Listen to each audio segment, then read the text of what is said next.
So, how can we relate investing to your commute to and from the hospital? All right, fun little anecdote from the other day. I was headed home and hit a traffic jam, right? This is the road that I was on. I was trying to get here. I was starting here.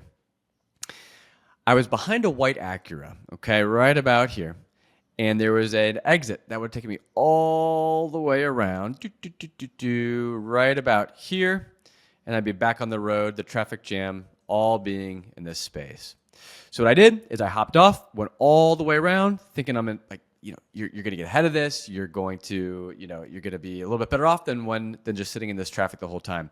So I kid you not, right? I get all the way over here, spend time, a little extra gas money, and as I'm sitting at the light to get back on this road, having passed the traffic, who do I see go by?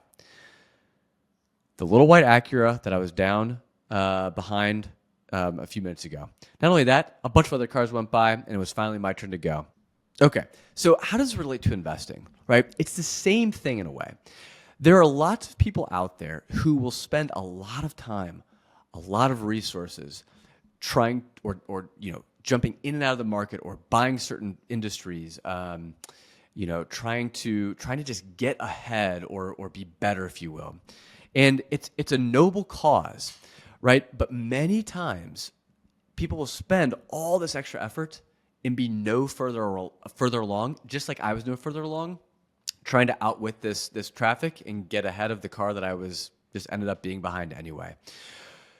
Right? This really flies in the face, again, of what you see online, right? There's all these people out there, finfluencers, who are claiming, day trading and how much money they're making and their private jets and, all of this stuff, which may be true. I would venture to say highly unlikely. Because if you look at the actual data, any kind of active investing is extremely difficult to do better at over time relative to what we would call modern portfolio theory. And modern portfolio theory does not require all this extra activity, all this extra effort, yet still achieves a higher expected return over time relative to most active investing strategies. Another great example of this is years ago. If anyone knows who Warren Buffett is, hopefully you do.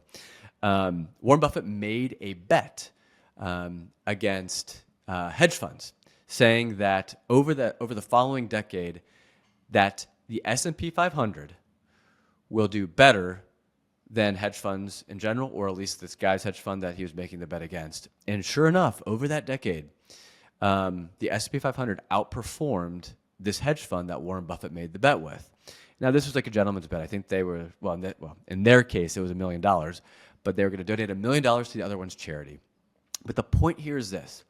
The S&P 500 is a very low-cost, accessible, I don't want to say hands-off, but like it doesn't require so much activity. And compared to a hedge fund where they have an army of analysts, they're paying for extra data, all of these things that are supposed to give somebody an edge, yet when you add up all this extra effort relative to this S&P option, the S&P option won over that time frame. Now, there are lots of naysayers out there who will claim that you can cherry pick time periods, et cetera. But again, from the data, the evidence-based data, over time and across geographies, certainly indicates that active is a very difficult strategy to do better with over time relative to modern portfolio theory.